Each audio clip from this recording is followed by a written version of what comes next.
Assalamualaikum warahmatullahi wabarakatuh. Selamat sore saudara-saudara sekalian. Hari ini saya ingin membahas tentang ilmu pelindung kehidupan adalah ilmu yang suci.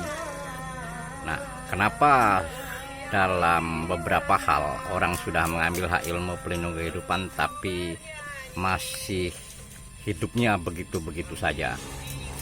Ada beberapa pertanyaan. Kenapa ya Bang? Kok saya sudah ngambil hak ilmu pelindung kehidupan tapi kemajuan saya sangat lambat, bahkan ada juga yang masih terpuruk. Di sini saya akan menjawab berdasarkan pengalaman saya pribadi dan pengalaman orang-orang sekitar saya, murid-murid saya sendiri. Nah, saudara-saudaraku sekalian, ilmu pelindung kehidupan adalah ilmu yang suci. Jadi untuk mencapai kemajuan yang sempurna dalam ilmu pelindung kehidupan itu banyak hal yang harus dipenuhi. Yang pertama itu cara pengambilan haknya itu harus benar. Jadi cara pengambilan haknya harus benar. Pengorbanannya harus lebih besar dari ketentuan minimal. Misalnya sekarang ketentuan minimal tingkat dasar adalah 5 juta dan di tingkat guru ada 15 juta, maka lebih dari situ. Itu yang pertama. Terus uangnya juga harus uang hasil dari kesucian. Jadi uangnya itu harus bersih, jangan uang dapat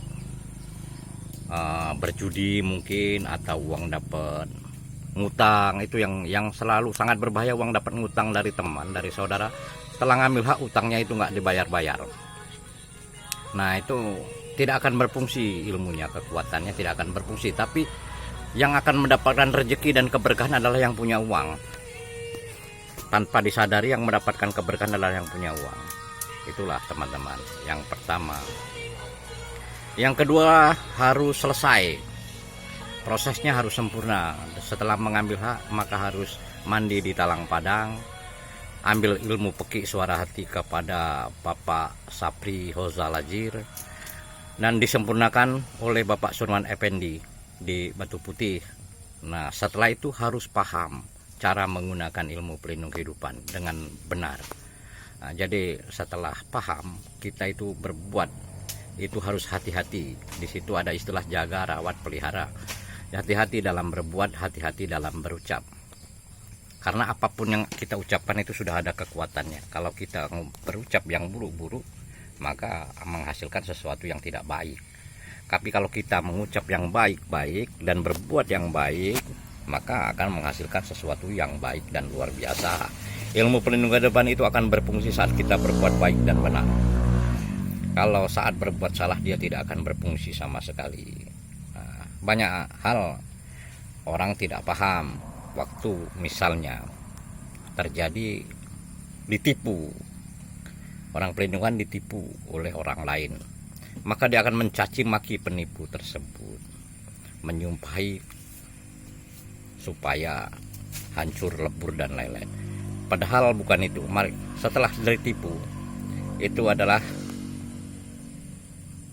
ketentuan. Artinya kita pernah menanam, kita memanen sesuatu hasil perbuatan kita masa lalu tanpa kita sadari. Nah, oleh karena itu ikhlaskan saja, doakan saja yang menipu kita itu untuk sadar dan segera berubah. Bukan kita doakan supaya hancur, supaya apa. Kalau ada yang kecurian, hilang motor, hilang apa, hilang dompet, doakan saja pencurinya supaya sadar, supaya jadi orang baik, supaya terbuka hati dan pikirannya untuk mengambil hak ilmu pelindung kehidupan. Itu teman-teman.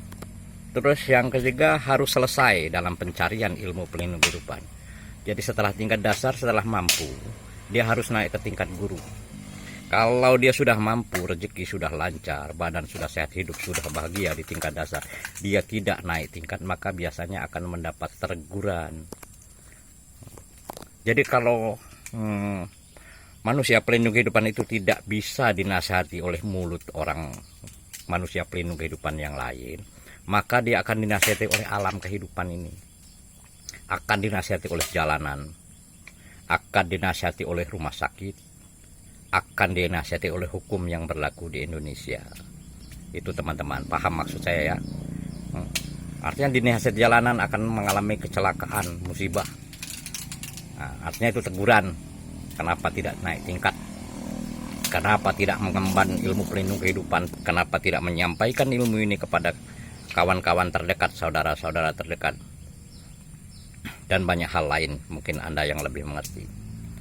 Masih juga belum paham juga, belum mengerti juga teguran alam itu akan ditegur dengan sebuah penyakit, masuk rumah sakit, nah, dan lain-lain, atau sakit yang tidak kunjung sembuh, atau masuk penjara. Itulah nasihat alam kehidupan, teguran teman-teman sekalian.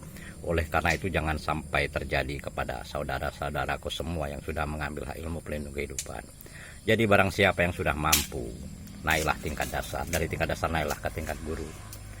Siapapun yang sudah di tingkat guru sudah mampu untuk berkorban, segeralah menghadap Bapak Batu Raja, ambillah tingkat terakhir guru sempurna.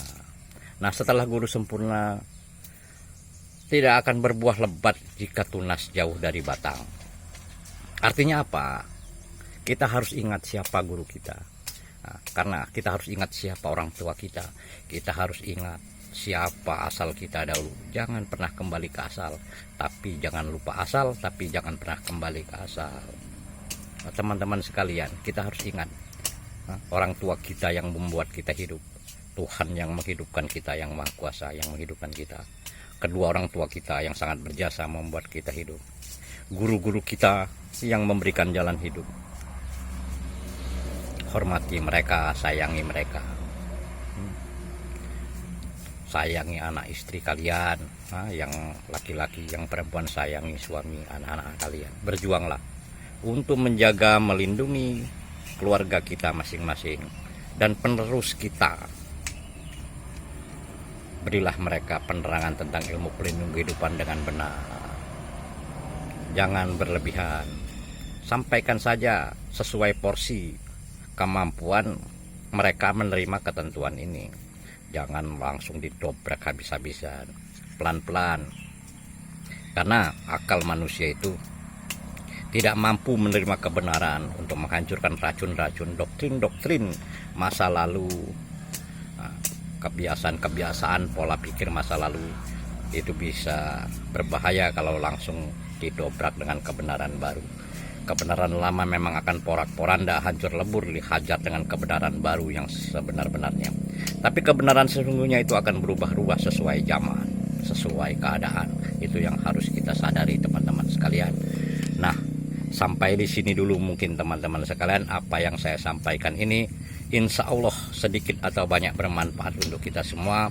Saya doakan untuk kita semua, untuk diri saya sendiri, untuk keluarga saya, untuk kalian semua supaya semakin jaya dalam kehidupan.